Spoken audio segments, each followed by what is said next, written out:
Good day, ladies and gentlemen. Welcome back to our channel and welcome to another video where in today's one we're taking a look at Vinted.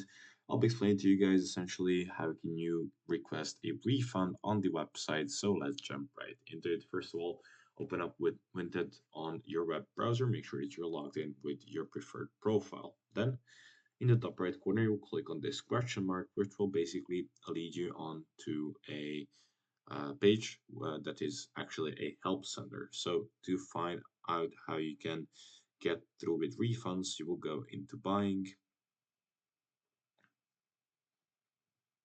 and down here, all the way down, click on refunds and cancellations to learn about all of the policies of refunds. So to get your refund, you can, excuse me, get back a little bit. So if you want to cancel an order, go into this one. If you want to return an item, you can close this one. Or if you're receiving a refund, so just choose the one that explains your problem.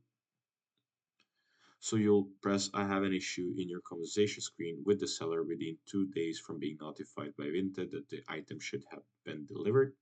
You need to provide proof, photo proof, of course, and then talk to a seller so to get you a partial refund, a full refund, or a return. So you can send a return, and essentially, once you return your item for refund, you'll be good to go. So the main part is to offer or to provide valuable proof and to talk with the seller and negotiate about what the refund can be. So that's it for today. Thank you for watching this video. If you found it helpful, leave it a like, subscribe, and I'll see you guys in the next one. Goodbye.